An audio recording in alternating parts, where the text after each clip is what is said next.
Épître de Paul aux Romains, chapitre 5.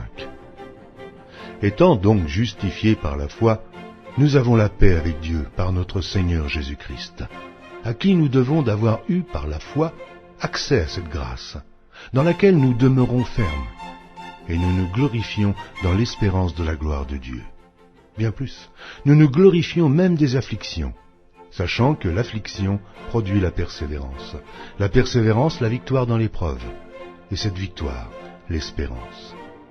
Or, l'espérance ne trompe point, parce que l'amour de Dieu est répandu dans nos cœurs par le Saint-Esprit qui nous a été donné.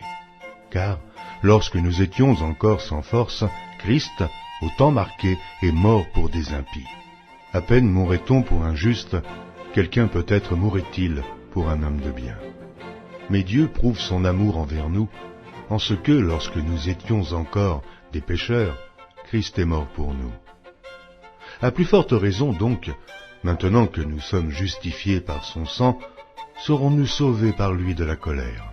Car, si lorsque nous étions ennemis, nous avons été réconciliés avec Dieu par la mort de son Fils, à plus forte raison, étant réconciliés, serons-nous sauvés par sa vie. Et non seulement cela, mais encore nous nous glorifions en Dieu par notre Seigneur Jésus-Christ, par qui maintenant nous avons obtenu la réconciliation. C'est pourquoi, comme par un seul homme le péché est entré dans le monde, et par le péché la mort, et qu'ainsi la mort s'est étendue sur tous les hommes, parce que tous ont péché. Car jusqu'à la loi, le péché était dans le monde. Or le péché n'est pas imputé, quand il n'y a point de loi. Cependant la mort a régné depuis Adam jusqu'à Moïse, même sur ceux qui n'avaient pas péché par une transgression semblable à celle d'Adam, lequel est la figure de celui qui devait venir. Mais il n'en est pas du don gratuit comme de l'offense, car si par l'offense d'un seul, il en est beaucoup qui sont morts, à plus forte raison, la grâce de Dieu et le don de la grâce venant d'un seul homme, Jésus-Christ, ont-ils été abondamment répandus sur beaucoup. Il n'en est pas du don comme de ce qui est arrivé par un seul qui a péché, car c'est après une seule offense que le jugement est devenu condamnation, tandis que le don gratuit devient justification après plusieurs offenses.